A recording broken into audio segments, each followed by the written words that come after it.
আসসালামু আলাইকুম ওয়া রাহমাতুল্লাহ।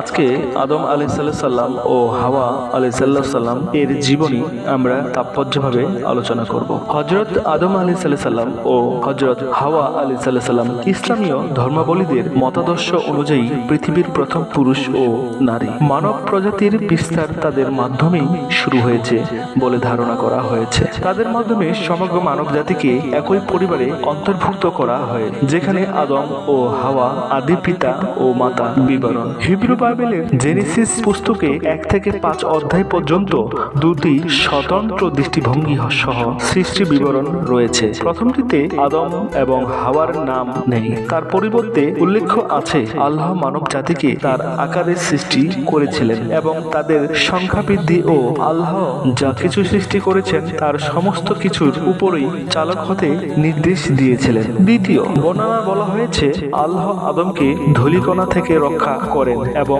বেহেশতের বাগানে রাখেন। আদমকে বাগানের সমস্ত গাছের ফল খাওয়ার অনুমতি দেওয়া হয়েছিল, কেবল একটি নির্দিষ্ট গাছ ব্যতীত। পরবর্তীকালে হাওয়াকে আদমের পাঁজরের একটি হাড় থেকে সৃষ্টি করা হয়েছিল। এভাবে একদা হাওয়াকে বিভ্রান্ত করে নিষিদ্ধ গাছের ফল খাওয়ায়। সে আদমকেও ফলটি কিছু অংশ খেতে দেয়। আল্লাহ আদম ও হাওয়াকে তাদের কৃতকর্মের জন্য তিরস্কার করেন এবং বেহেশতের থেকে তাদের এই বিতাড়িত করেন। পৌরাণিক কাহিনীটি পরবর্তী আব্রাহামিক ঐতিহ্যগুলোকে বিস্তৃতভাবে সংযুক্ত ছিল এবং আধুনিক বাইবেলের পণ্ডিতরাও এটির ব্যাপক বিশ্লেষণ করেছেন। আদম ও হাওয়া সম্পর্কিত কাহিনীটির ব্যাখ্যা এবং বিশ্বাস এর সাথে সম্পর্কিত ইব্রাহিম ধর্মগুলোতে ভিন্ন ভিন্ন সংস্করণ লক্ষণীয়, যেমন ইসলামিক সংস্করণের এই পাপের জন্য হাওয়াকে এককভাবে দোষী সাব্যস্ত করার পরিবর্তে আদম এবং হাওয়ার সমানভাবে দায়ী ছিল বলে উল্লেখ করা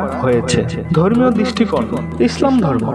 ইসলামে আদম আলাইহিস সালাম আরবি, যার ভূমিকা মানব জাতির জনক হিসেবে মুসলমানরা তাকে শ্রদ্ধার সাথে দেখেন। হাওয়া হলো মানব জাতির জননী। কোরআনে আদম ও হাওয়ার সৃষ্টির সম্পর্কে উল্লেখ করা হয়েছে, যদিও তিনি বিভিন্ন কোরআনের অনুবাদ আসল সৃষ্টির কাহিনী সম্পর্কে বিভিন্ন মতামত দিয়েছেন। কোরআন সূরা আল নিসা আয়াত 1। কোরআনের মতে আদম ও হাওয়া উভয়ের বেহেশতের বাগানের নিষিদ্ধ ফল খেয়েছিলেন। ফলশ্রুতিতে তাদেরকে বেহেশত হতে বিতাড়িত করে আল্লাহর প্রতিনিধি হিসেবে পৃথিবীতে নামানো হয়। প্রত্যেককে আলাদা পর্বত শৃঙ্গে প্রেরণ করা হয়েছিল। আদমকে আল সাফা পর্বত শৃঙ্গে এবং হাওয়াকে আল মাওয়ারা পর্বত শৃঙ্গে। ইসলামিক সূত্র মতে আদম 40 দিন পর্যন্ত কেঁদেছিলেন যতক্ষণ না তিনি ক্ষমা প্রাপ্ত হন। অতঃপর আল্লাহ তাকে হাজরে ওয়াদ প্রদান করেন এবং হজের পরিবর্তে শিক্ষা দান করেন।